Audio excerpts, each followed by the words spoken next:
সব জল্পনা কল্পনার অবসান ঘটিয়ে দীর্ঘদিনের নির্বাসিত প্রবাস জীবনের ইতি টানতে যাচ্ছেন বিএনপির ভারপ্রাপ্ত চেয়ারম্যান তারেক রহমান। আগামী ২৫ ডিসেম্বর তার দেশে ফেরার বিষয়টি তিনি নিজেই নিশ্চিত করেছেন। তবে এই ফেরা ঘিরে রাজনৈতিক উত্তাপের পাশাপাশি সামনে এসেছে একাধিক নিরাপত্তা ইস্যু ও গোয়েন্দা পর্যবেক্ষণের তথ্য, যা নতুন করে আলোচনার জন্ম দিয়েছে।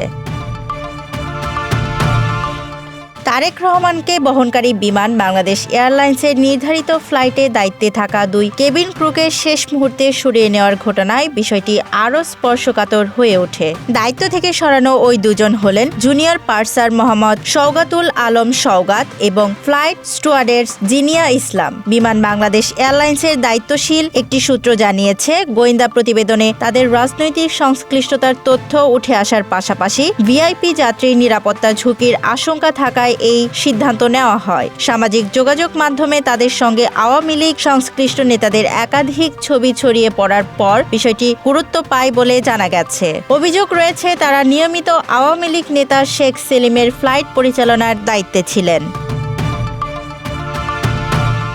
এই সিদ্ধান্তের পর ওই ফ্লাইটে নতুন করে দায়িত্ব দেওয়া হয়েছে ফ্লাইট পার্সার মোস্তফা এবং ফ্লাইট স্টুয়ার্ডেস আয়াতকে। বিমানের ফ্লাইট সার্ভিস বিভাগ সূত্রে জানানো হয়, সব ধরনের নিরাপত্তা বিবেচনা করেই এই পরিবর্তন আনা হয়েছে।